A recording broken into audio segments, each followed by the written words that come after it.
Hey, my name is Tracy Matson. I'm a certified professional dog trainer and certified behavior consultant. And I'm really excited to be here tonight. Sorry if you hear stuff in the background. The dogs are playing with toys, various toys. So, I got to get the chat going. Okay. Um, so, how did everybody fare during Christmas? Hey, Nicole. Let's see, let me put a date. Did everybody make it through Christmas okay with pets and everything else? And I don't know about where everybody else is, but hey, Cindy. Cindy, your name actually comes up. So you don't have to give me your name. With some of the groups, it just comes up Facebook user. But like Nicole and yours and some of them come up.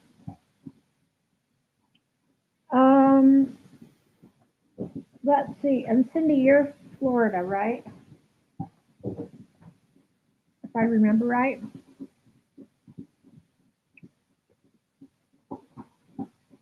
Um, your dog got lots of presents. That's awesome. I know some people who that's their dogs get like more presents than the humans do. So mine are the same. They get like collars and toys and stuff like that, as if they don't have enough toys already. I have a full toy box over there, and the dogs are just kind of rotating the toys around. So that's probably what you can hear. So I actually like the snow, but I have to tell you, we have like Sunday was blizzard conditions and really high wind. So they actually canceled church where I live. And in 30 years, they've only canceled church twice for storms. And this past Sunday was one of them. So got an extra day to just like stay home. Hey, Terry. So, Terry, you'll have to remind me where you're from. And I'll enter you in the drawing. Cindy, I do the same thing. My dogs get stuff all year long. Like my dogs are so spoiled. The only difference is at Christmas I wrap it up and I let them um, like rip it open and rip the wrapping paper off and stuff like that. So they get to do that. And Nicole, I was able to take Buddy home. Good. All is back to normal. Yay. So over this was before Christmas, but I had a friend's dog that was a kind of a boarding with mixed with board and train. And this dog had some separation anxiety that the owners didn't know about because they've never left the dog alone before. And so it was one of the hardest weeks that I've ever had an extra dog here. So I had to cancel as much as I possibly could just to like stay home. But when that dog went home, it was like a relief because it disrupted the whole house. My dogs were stressed. I was stressed. The dog was stressed. So it's like one of those things where you finally, like the dog goes home, everything goes back to normal, and you can just take a deep breath and be like, oh, yes, I have my life back. So I totally get that. I'm going to try and raise my computer up a little bit more because I always feel like I'm looking down. I was going to go to my office today, but I just barely got home at like 5:15, had to hurry and feed the dog. And it's freezing cold outside, so I decided I didn't want to go back outside again. So I'm going to stay here and hopefully the dogs will all be entertained. Okay, while we're waiting for people to ask questions, you guys all know that I usually try to talk about something first, like while people are getting on and while I'm waiting for people to ask questions. So tonight I wanted to talk a little bit about the Premack Principle because I answered a question today on the Facebook group and I thought, okay, people are going to wonder what the heck I'm doing and what is this, and this is like a different way of training. But I just finished an ethology class and it was so good. But there was there was some like really insightful and good things in there. And so just in case you see me answer questions on the Facebook group and I talk about Premack and um, stuff like that, I wanted to do it to explain a little bit. And it may help with some of your dog issues. So what the Premack principle is it basically says a dog is more willing to do like a lesser desired behavior if they know that it's going to lead to a more desirable behavior. So an example might be a dog doesn't really want to sit at the door, but they will if they know that then they get to go out and go for a walk. Um, and so another example, I love this. I learned this from a trainer friend of mine. Sorry, my dogs are all playing with yak chews and antlers and everything else. So sorry for the noise. Um, so my friend has a border collie that loves to chase like squirrels and birds, and he likes to go bark at the tree where the squirrels and the birds are. So what she did to get him to kind of, we have to have an outlet for dogs that have like certain traits as far as like DNA and what they were bred to do. So I'm just going to use herding breeds as an example.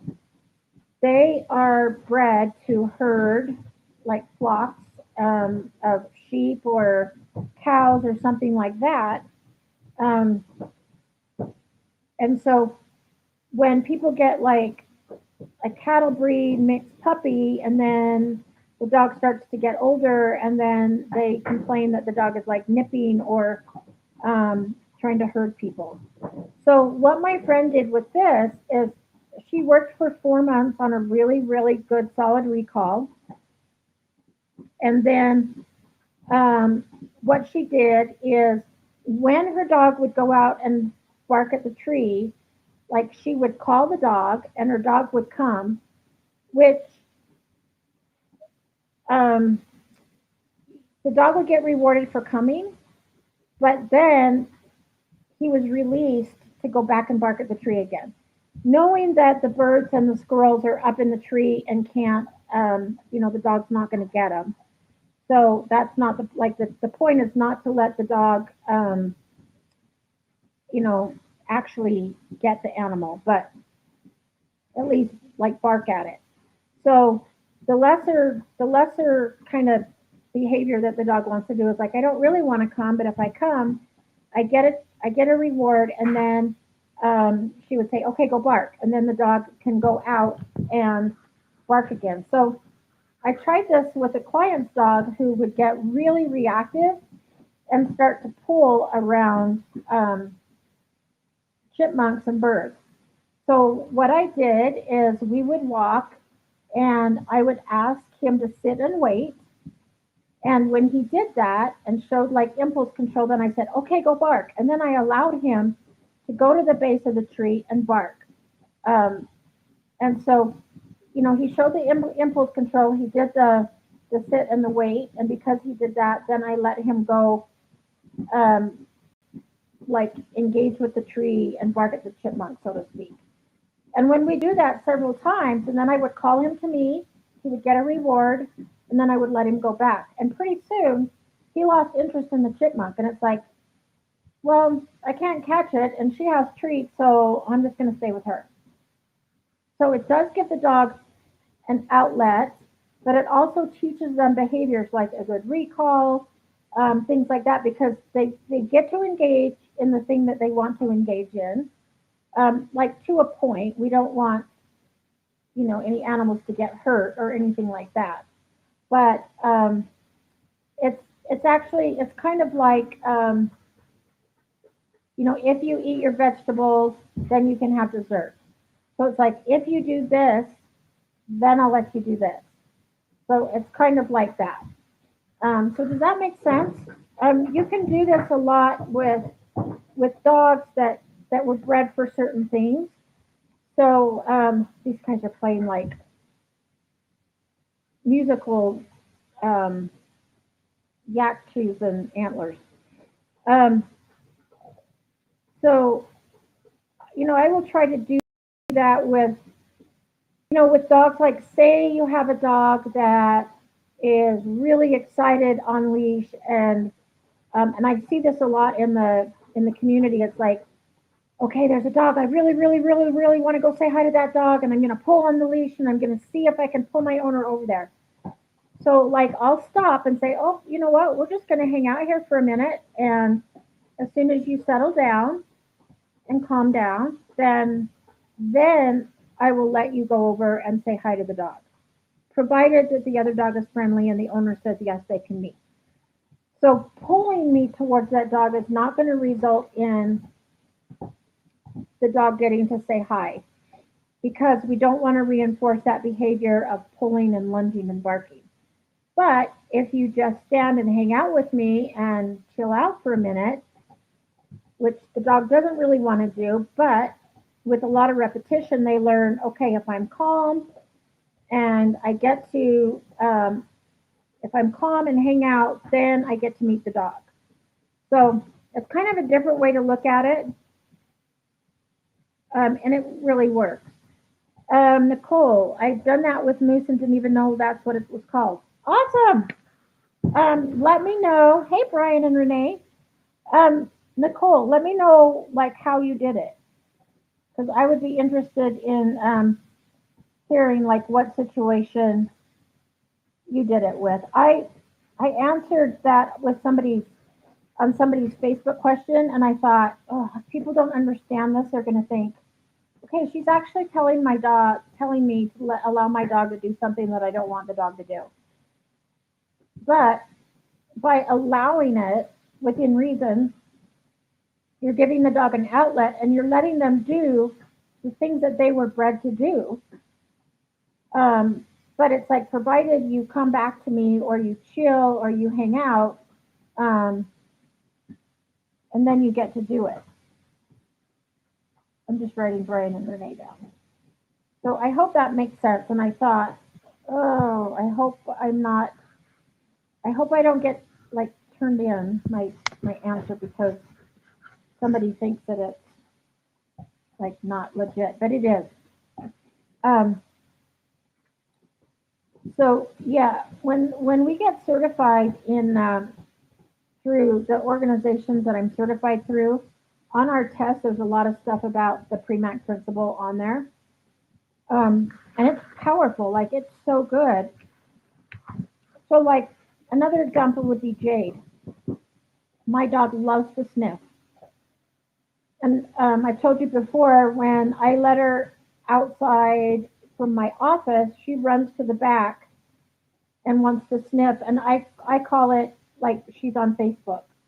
She's doing her Facebook thing because she's sniffing, and she's like, oh, I know that Gadget's been here, and Loki's been here, and Revy's been here, and oh, here's a dog I don't know. And so I just say she's on Facebook because she's like sniffing. So if I called her, like, she doesn't really want to come to me because she's on Facebook. But if she does come back to me, and until she has a really good recall, I have her dragging a leash so that if I recall her and she's too busy sniffing, I can help her by like reeling her in, making it super fun and exciting, give her a treat, and then say, okay, go sniff. So that she learns, okay, it's fun to go to mom because I get a reward, and then she lets me go sniff again anyway. So instead of just sniffing, I get a really good reward and then I still get to go sniff. So that's kind of um, what it is. And like kids always want to do the thing that they're not supposed to do. At least when I was a kid, I did. It's like, I was a pretty good kid, but if my dad says, "Do not go out and toilet paper the neighbor's house," well, I would go out and toilet paper the neighbor's house. Hey, Emily. Um, so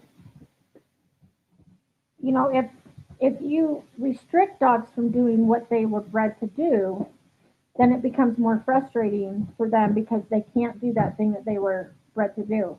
Like people that have um, guardian breeds, like Great Pyrenees, and want them to not bark. Well, that's what they were bred to do, is bark. So I usually will let them bark once, and then again recall, reward, and then go bark at the door, and then let them bark for a second. So that's kind of an example. Okay, let's read Nicole's example. So squirrels on our fence and tree and backyard, I would work on Moose's recall and then let him go back. Awesome. It has had the biggest impact on our walks, though, because previously he would be way over threshold when seeing a squirrel. That's perfect. That's exactly what I'm talking about. Because when you let them go back, and we all know that most dogs are not going to be able to catch the squirrels, so the squirrels are safe.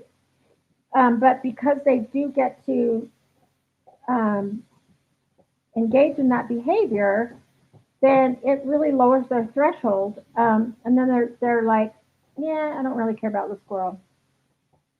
So that's perfect. Um, let's see, Brian. Peyton would not drop the tennis ball last week. He told me to use two and step on one. Say drop it. It is working good, not perfect.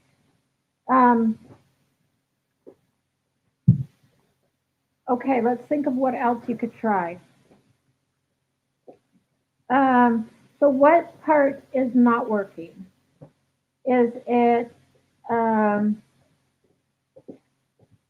you could try a trade in that um, you have a treat. So like Peyton has the ball, um, then you can show um, Peyton a really good treat and say drop it and see if she will drop it for the treat. And then when she drops it, give her the treat. And when she's eating the treat, pick up the tennis ball and then throw it again. So it's kind of the same principle where um, she's coming back, doesn't really want to drop the tennis ball, but will because you're going to give her a really good treat for dropping it. And then that results in you throwing it again. Does that make sense? And sometimes it takes a little bit of practice for the dogs to, hey, Jay, that's not yours. Come here. Come here. Good girl. Thank you. Um, so sometimes it does take a little bit of practice to get that pattern down. So dogs can also learn patterns, and the more that they learn those, they kind of learn, okay, this is what we do. Dad throws the tennis ball, I go get it, I bring it back, I drop it, and but then he'll throw it again so that I can go get it again and then bring it back. So like just setting up a particular pattern where like this is the way we're going to do it, um, and then they learn to rely on that, and they can predict what's going to happen, and dogs need predictability, and so sometimes that can help. So it could just be like work on it a little bit more. Like my friend that did this with her dog and the recall, she worked on a good recall for 4 months before she did it off leash with her dog. And the example, Brian, that I was giving you, um, like that took a while for the dog that we did this with. And the main reason I did this with this particular dog at the rescue is because we would say drop it, and then when we'd go to grab the ball, he would like hurry and go to get it and would like bite us, or he would jump up and try and get the ball. So that's why I did like a drop it, made him sit, wait. I'd put my foot on it and then throw the second ball. And then when he went to get that, then I would pick up this ball. So it was mainly because the staff was saying, he's biting our hands because he's so excited. And he was a big boy. So that's kind of why I did that. I actually met a dog today that we were working on trays, but the dog wanted me to chase him. And so he had a bully stick, and thank goodness I actually had the Pupford rabbit treat. Um, because at first he was running around the table um, and even though it was a bully stick that he could have, he got it by jumping up on the counter, which he's not supposed to do. That was one thing we were working on is counter surfing. So he jumped up on the counter, got his bully stick. So I was doing a trade so that I could show them mainly some environmental management stuff, like let's put everything back away so that the dog can't get its stuff on the counter, so he doesn't get reinforced for that. But he was trying to run away and wanted me to chase him. So I just said, oh, you know what? We're not going to play the chase game, but ooh, I've got these really yummy rabbit treats. And like I tossed one to him so that he could smell it. And it's like, ooh, she's got rabbit treats. And so eventually he came over, gave up his bully stick for the rabbit, and I picked it up. Then we worked on what is going to be proper protocol at the counter. So instead of jumping up on the counters to get something, we're going to ask you to do something else, and then you get the bully stick. Um, so Nicole, you did it to work on recall. Um, but yeah, it is an added benefit. It's amazing how it works. Um, so yeah, give it a try. We use it for a lot of things, and it's probably underused a lot, but it's a great thing. And Brian, I agree.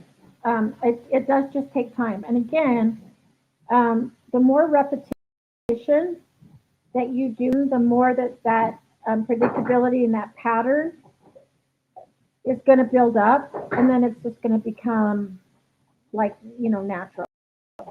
So, see if I can think of another example while I'm waiting for people to ask questions. Um, let's see. And Terry, I still need to know where you're from so I can add you in the drawing. Let me see if I can think of what my dogs do that would kind of give an example. I mean, I've used kind of Jade as an example. I like right off the bat, whenever I bring a dog home, I teach them. Hi, Carrie. Um, I teach them how to trade. Just because if they pick up something they're not supposed to have, um, I don't want them to resource guard, and I want to be able to take something away. So I offer something of equal or higher value. Um, and Brian, you could try something like a high value treat, like the salmon, or sometimes I use bacon, or something really good like that. And when they bring something back, I'll say drop it, offer them a piece of bacon, and then they drop it. And then while they're eating the bacon, then I pick up the ball or the item. And then usually, if we're teaching trades, then I throw the ball again. So it's really rewarding for them. But then if it's something that they're not supposed to have, then they just get the bacon.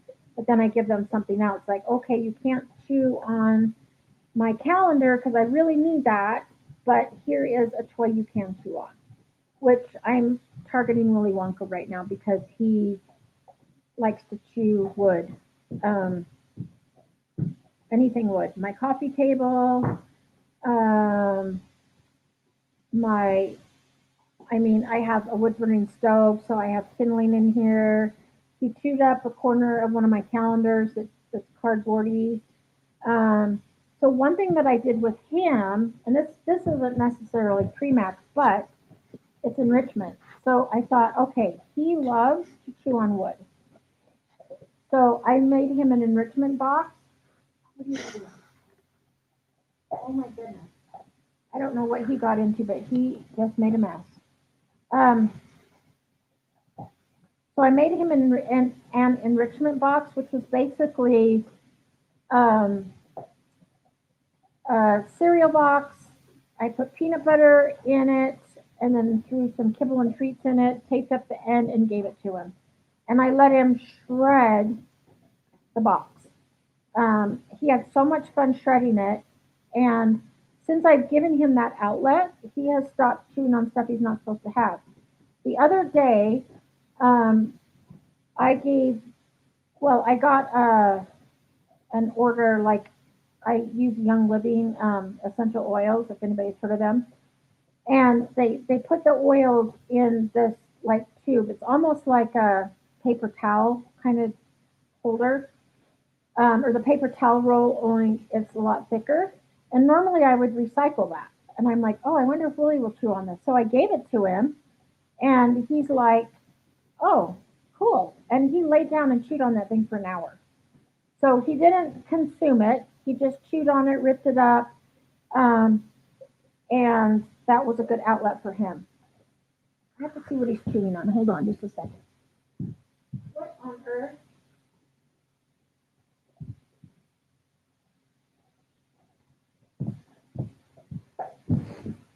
Okay, so obviously he needs another enrichment toy because at first I thought he was chewing on poop. This actually is not poop. It is a fire starter. It's stuff you put in the fireplace to help get the fire going, and he got it and is chewing it up. So that was my bad for not watching him. But give me 1 second. I'm going to go put this away where he can't get it.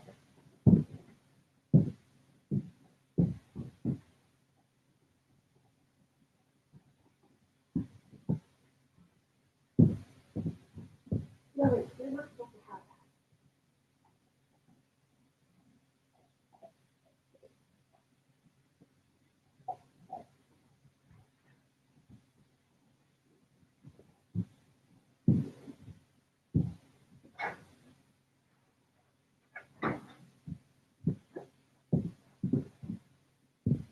Okay, sorry guys.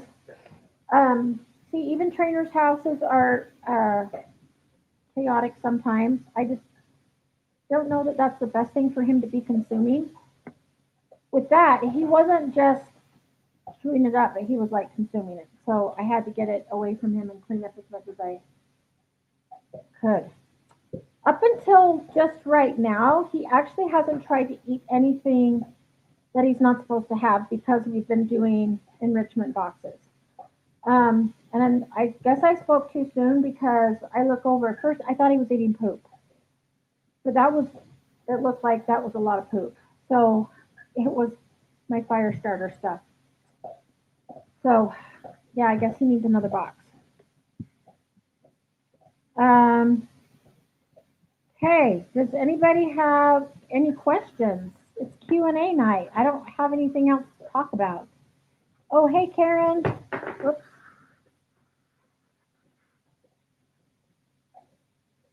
Karen, you're just in time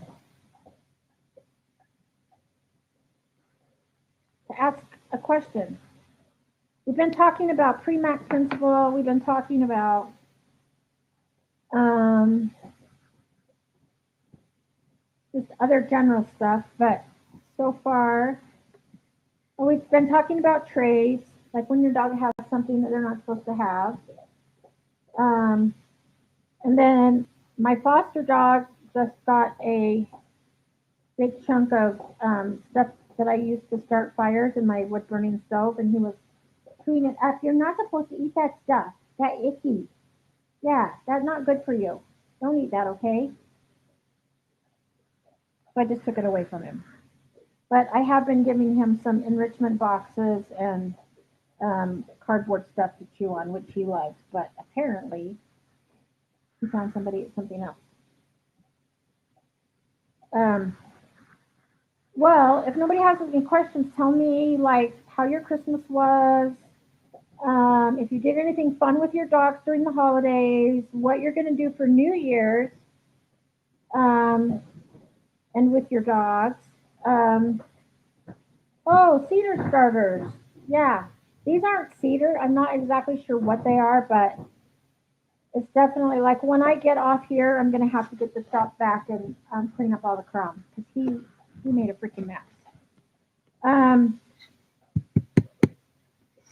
okay, so Carrie, great. We have questions. Um, oh, Brian, last night Peyton threw up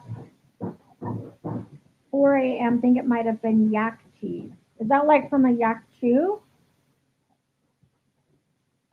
Um, because it's possible. I know my dogs will throw up when they get bully sticks, which is why they don't get bully sticks anymore, or not bully sticks, rawhide, so they don't get it. Um, yeah, might have let her chew it too long. So when I give my dogs the CET chews that are the dental chews, and they try to eat it too fast, and so they will eat it fast and kind of swallow it when it's too big, and then they'll throw it up and then chew on it some more, which is really gross. So I tried to like get it from them, which is another really good reason to do trades. So that when you think, okay, you've had enough of this and I don't want you to throw up, I'm going to take it from you for now, and here's another toy instead. Okay, so Carrie, tell me about your 6-year-old Maltese. This is a male or female? And have you have you had your Maltese checked by a vet first? Because, and also, how long has the marking been going on? So is this a new behavior or is this something that's been going? Okay, male. Let's write this down. And is he neutered? Over Christmas, I had a client's dog that came walking in, marked the chair, marked the water bucket, marked the piano, and he's an unneutered male. And so I text my client and I said, okay, your dog can't come back. He travels a lot, so I take his dog a lot. I said, your dog can't come back until he gets neutered because not only was he marking, but he was trying to hump all my dogs. So humping, trying to get their head, their whatever. So, um, okay. So he's been marking for a whole year.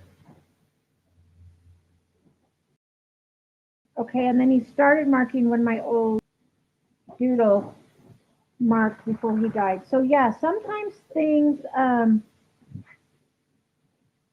be a learned behavior. So it can happen because your dog sees your other dog doing it, and so he picks up on that. Um, so he's been doing it for like a whole year, so it's just become a learned behavior. Um, Usually, how I handle that is I start over as if it's a puppy that needs to be potty trained. Um, so if you don't catch him marking, there's nothing you can do. What I did with this dog that was marking all the time is as soon as I saw him lifting his leg, I'd say, hey, we don't do that in here. And then I would immediately take him outside and tell him to go potty. Even though I know he doesn't really need to go potty, he's just marking. But still, I would interrupt him, take him outside, and then I would reward him for like peeing outside. But you could also do something like if you can't supervise him, put him in a crate with something to do so that he's like doesn't think the crate is a punishment. I don't know if you can see Maddie right now. She's actually in her crate chewing on an antler, but the door open. So if you give them something to do, like at least my dogs love to go in their crate to chew stuff. Um, so it sounds like it could be a learned behavior. It could also have something to do with the dog's environment changing, like when your doodle died. Um, but yes, the other thing is supervise. So interrupt when it's happening, um, or tether him to you. So like actually tie him to you. And I did that with Maui a few times. It's like, okay, I'm sick of cleaning that pee and having you mark everything. So you are hooked to me now. So he still can like be a dog and run around. He has to go where I go, but he's tethered to me, and so he doesn't have the chance to mark. Because if I see him sniffing around and getting close to something, and I can tell when he's about ready to lift his leg, I'll be like, Maui, oh, we don't do that in here. Um, and then I'll give him something else to do, such as here, chew on a toy, or do this or do this. So just interrupting and then redirecting. So in that case, I wouldn't do Premack because I wouldn't interrupt and then let him go mark because we don't want him marking. Um, so you can do diapers. Like my foster dog has to wear diapers just because he's incontinent, and so when I can't watch him, or like right now, I should have a diaper on him because I'm focused on you guys. I should have a diaper on him, but I don't. So I'll probably have to clean up whatever, especially since he's been chewing fire starter. Um, but if I know I'm going to be busy for a while, I will like put a diaper on him, and then I don't have to worry about cleaning stuff up. So you could do something like that too. They also make belly bands for dogs that mark. And oh, they mat his fur. Hmm. Have you tried a belly band? Because I mean, it's going to kind of be the same thing. You know what a belly band is? I have one I can show you if you want. It just goes around their waist, and dogs really don't like to like live in their own urine, and so um, then they don't. It kind of gets them away from marking because they're not actually marking anything, and it's kind of like staying with them. Um, yeah, so try that. I would try the tether, and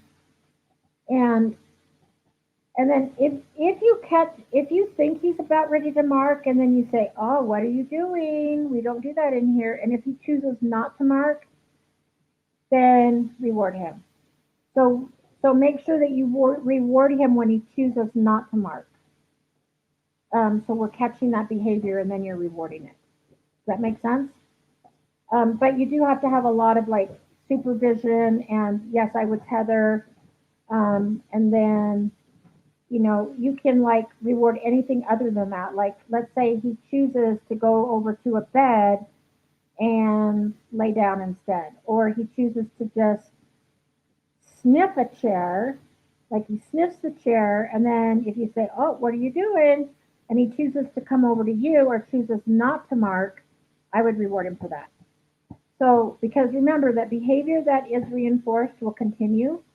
Um, so, and he could be doing it for attention. Like, if he marks and then, you say, oh, what are you doing? You're not supposed to do that or whatever. And he's like, oh, yeah, I'm getting attention from mom. So I'm going to keep marking because I get attention from mom. So instead, we want to give him attention when he's not marking. So you basically can reward anything other than marking. So he's like, oh, okay, I lay on my bed and I'm calm and I'm such a good boy, and mom walks over and gives me a treat. So Willie just knocked over the water now. So you can like catch him doing anything other than that, and then rewarding him for that. So then that's going to become the new behavior because that's what's going to be rewarded. So hopefully that helps. Let me go back. Walking in the snow, pretty hard. Had to let her go in the yard, and the yard is so muddy.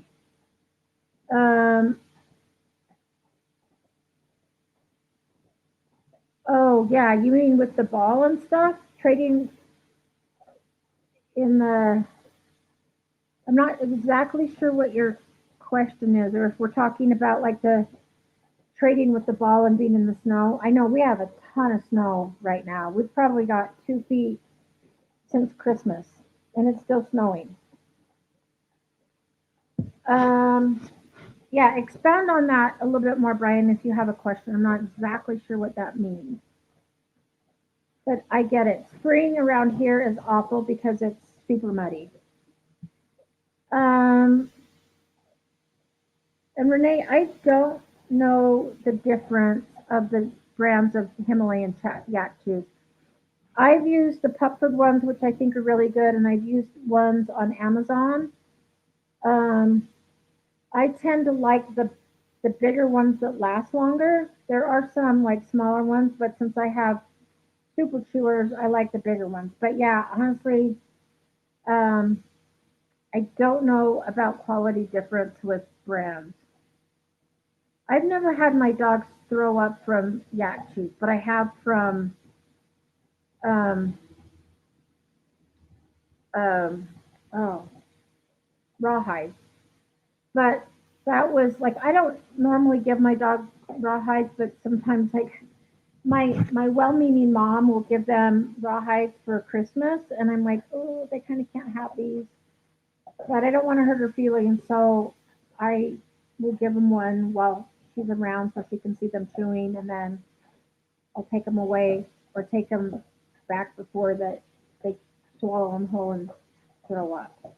But yeah, sorry, I don't know the difference. One thing I can tell you though, when I'm no matter what I'm buying as far as chew items is I always look to see where they're made.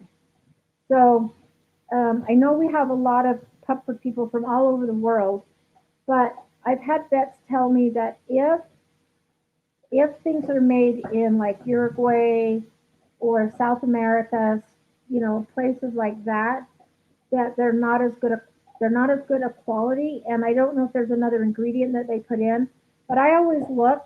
If you live in the United States, look and make sure that your product is made in the U.S. So if you're from South America, then your dog's probably fine eating fully sick from South America. But if you're in the United States and Canada, look and make sure that it says made in the U.S. And try to stay away from things that aren't made here. So that much I can tell you as far as quality. But I don't really know anything about the different brands.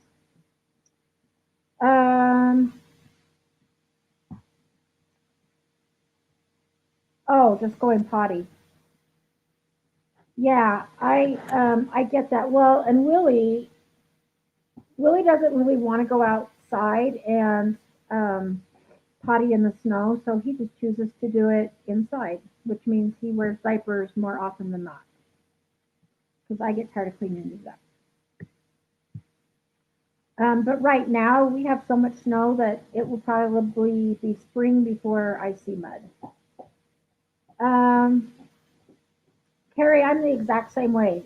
And sometimes I have to step back and like think things through um, and think about, okay, why would my dog be doing this? Hey, Willie, that's not yours. Thank you, good boy. Go find something else. Go find your other toy. Um, so I have to step back and think, okay, has anything changed in my dog's environment? Are all my dog's needs being met? Which means, do they feel safe? Are they getting good quality food? Um, do they get to do breed specific activities such as like enrichment? So snuffle mat, nose work, um, tri-ball, things like that. So I always want to make sure that all my dog's needs are being met. And then, have I ruled out some kind of medical issue? And then if all of that has been taken care of, then I think, okay, what do I want my dog to do instead, and how can I prevent the behavior from happening? Because again, we don't want the behavior to keep rehearsing, because otherwise it'll just keep going. So, like interrupting, and I'll give you another good example, because one of my friends had to do a barking um, online thing for one of our local rescues. So she asked if I could video. She said if I asked if I had any videos of something where a dog's behavior. Hey, Willie. That's enough. Come here, over here. Um, she said, "Do you have any examples?" And I said, "Oh yeah, Willie will go bark at his toy box, and then I go get it down for him." So in his mind, I'm basically rewarding that behavior because he barks and I go get his toy box down. So then she says, "Now would you take something different?" And I'm going to go put him away. Hang on, give me 1 second. I'm going to go put him away. Hey, we can't have you barking during this, buddy. Actually, I'll just put him on my lap. Say hi to everybody. Say, "I'm a troublemaker." Yes, my sister's chewing on an antler and I want it. Yes, I want it, and we can't have it because she has it right now. We have to share. Yeah, we have to share. Hey, why don't you sit over here by me and be a good boy, okay? Um, so she had me do another video, and basically what I did is I put the toy box up, and as soon as he started to go over to it, before he barked, I said, "Oh, hey, let me get your toy box down for you." So um, I caught him before he barked. So I fulfilled that need before he was able to bark. Does that make sense? So a lot of times, if we interrupt and kind of like if a dog's doing something for attention or barking for attention or jumping for attention, if we can catch them before they do that behavior that we don't like, then eventually they don't do the behavior, because then he's like, "Oh, if I walk over to the toy box, my mom knows that means that I want her to get the toys down." So the behavior that we reinforce is what's going to continue. Sorry, there's like so much crazy stuff going on here. Daphne, come here, that's not yours. It's like Maddie must have a really good antler right now because all the dogs want it. And honestly, I have 4. They all have their own, but they all want the one that Maddie has. So I'm actually going to close the crate. So this is a good example of, I'm going to close the crate. So like Maddie doesn't resource guard, but just so they leave her alone. Oh, actually, they're good now. They're laying on this couch. 4 dogs in one house can be a lot. So yes, Carrie, to kind of reiterate, think about, has something changed in your environment? Are all your dog's needs being met? Hey, Anthony. And then how can I arrange the environment so my dog can't practice that behavior? And then what do I want the dog to do instead?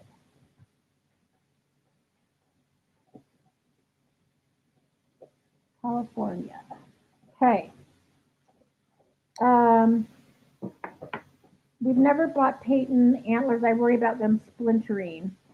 I've never had antler splinters. They're pretty hard. If you have a young dog, I could see them breaking a dog's tooth, but Maddie's teeth are all worn down anyway. She's 11. And since she's 11, I pretty much just let her chew on whatever she wants. So look at this. She's got the antler, and look at the other 2 dogs. They're like Can you see that? They're like at the crate door staring at her. Sorry, I'm going to close the crate door. Give me 1 second. Okay, you guys leave her alone, okay? Come on, back up. No, back up.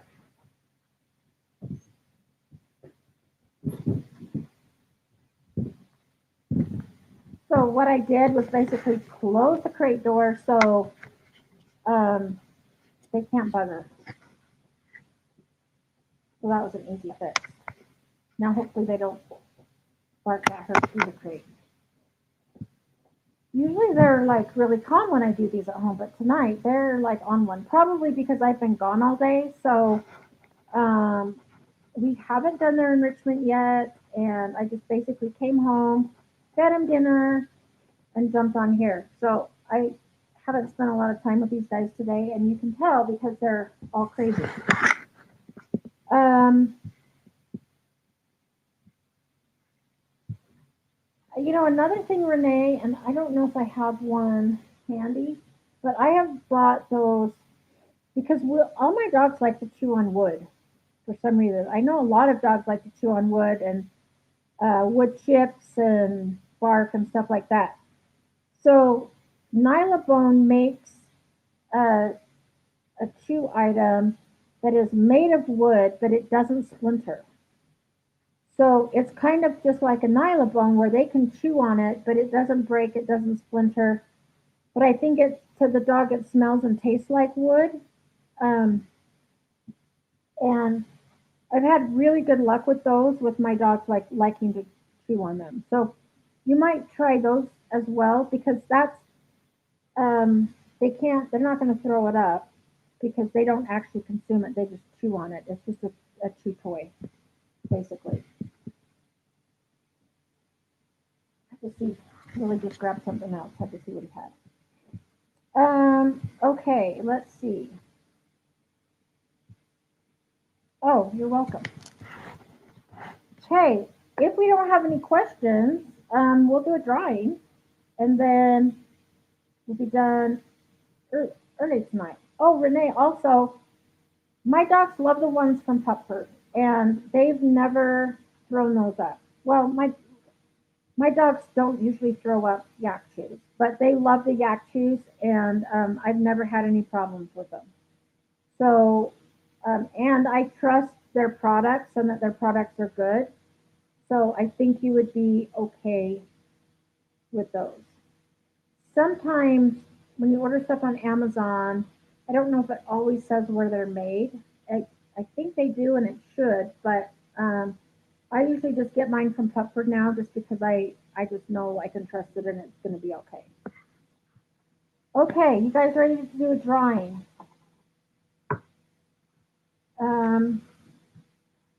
I didn't tear these up.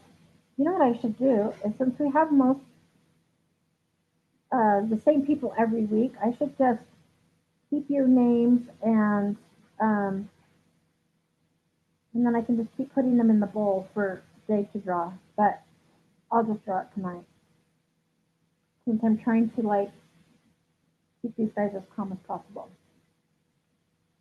Okay. Let me put all of these in a bowl. And tonight's winner is Renee. Chaz. I just call you Chaz. Oh, no. I was going to have, she's laying right here, but if I do it, the other two dogs are going to run over because they're going to think it's something cool. And just because they're like on one tonight, I just put it in a bowl and pick. But tonight is Renee from Illinois. So Renee, I think you've won before, so you know the drill. You're going to email hello@pupford.com. And I will have Jay pick next week, though. And hopefully next week we'll do this at my office and it'll be quieter. And I'll have Jade and she can pick. Um, so, yeah, Renee, let them know what kind you want. I'll also email them and let them know that you're the winner. So, yeah, we got done early tonight, which is good because I have to go out and shovel. So thanks for joining. I hope everybody has a happy new year and a safe new year. Remember, oh, I will give you a little bit of advice. So I have a client, and two of their three dogs that I went and worked with today had diarrhea, and the third one threw up. And when I talked to their housekeeper, she said, "Well, between you and me, they've had all this food that they leave around, and then the dogs get into it, and so um, that's caused the dog to have like a upset stomach. And when I took one of them for a walk, I could tell that the dog didn't feel good, so we ended up cutting it short. I do kind of like hike and train with these guys.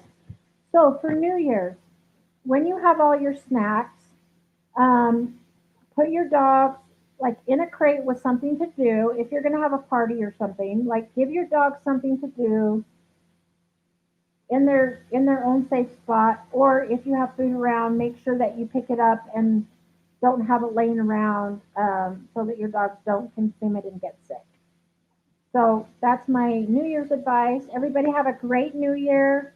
Hope everybody stays safe, and I will see you next Wednesday.